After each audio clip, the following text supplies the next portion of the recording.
Ce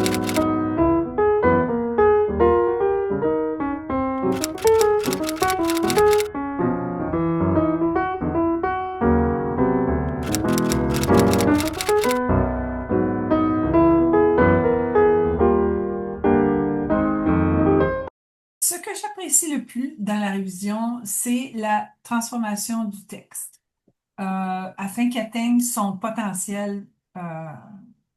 son plein potentiel. J'apprécie améliorer la clarté en essayant de trouver des moyens pour que les idées soient plus accessibles et espérer que le texte soit plus fluide à la fin. J'apprécie également la précision linguistique, apporter des corrections qui assurent une exactitude dans le texte, ce qui augmente la qualité globale du contenu. J'apprécie aussi faire des efforts vers la cohérence en harmonisant le style et le ton tout au long du texte pour qu'il soit uniforme et professionnel. Ça, c'est un défi qui était à la fois intéressant et enrichissant. Et évidemment, respecter l'intention de l'auteur, c'est pour préserver sa voix, préserver ses intentions, tout en arrivant à apporter les ajustements nécessaires. Et ça, c'est à la fois délicat, mais c'est aussi très enrichissant.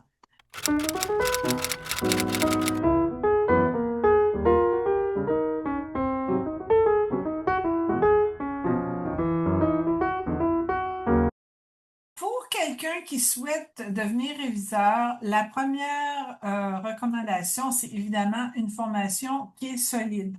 Alors, vous pouvez obtenir des certificats ou des révisions professionnelles, comme par exemple celui offert à l'Université Laval. Je sais qu'il y en a à l'Université de Montréal, mais également des formations spécialisées vont vous être utiles. Moi, dans mon cas, je suis avocate, donc j'aimerais bien, de préférence, réviser des documents juridiques. Mais si vous avez une spécialité particulière, vous allez pouvoir utiliser votre certificat dans le cadre de vos compétences plus spécifiques. Deuxième conseil, pratiquer régulièrement, c'est essentiel pour perfectionner vos compétences.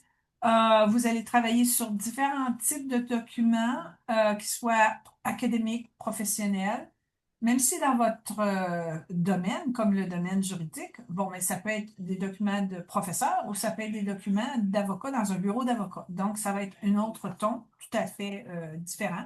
Donc, vous habituez et en pratiquez régulièrement. Lire attentivement tout ce que vous faites, troisième conseil, et pour vous sensibiliser aux nuances qui sont dans les textes et aux nuances de langage et de style. Euh, Quatrième conseil, développer un œil attentif aux détails, parce que, évidemment, c'est va sans dire que c'est archi important. Vous entraîner aux erreurs grammaticales, mais ça, vous avez de l'aide, par exemple, avec Antidote, mais il reste quand même que vous devez garder l'œil ouvert. Vous devez aussi connaître les cinquièmes conseils, les normes éditoriales comme l'APA, par exemple, le guide du rédacteur ou de la rédactrice. Vous devez vous familiariser avec les différents styles et les conventions éditoriales. Ça aussi, c'est un cinquième conseil. Sixièmement, travailler à la communication parce que vous avez à échanger avec vos clients et vous devez collaborer avec eux. Donc, développer de bonnes compétences pour vous avoir des retours qui sont constructifs. Septièmement, allez vous chercher des occasions de faire des stages de bénévolat. Cela va vous permettre d'acquérir une expérience et en même temps de vous faire des contacts et de vous faire connaître. Et ultimement, ben, rejoignez des associations professionnelles comme Réviseur Canada et venez travailler au sein de la section Réviseur Québec. Merci.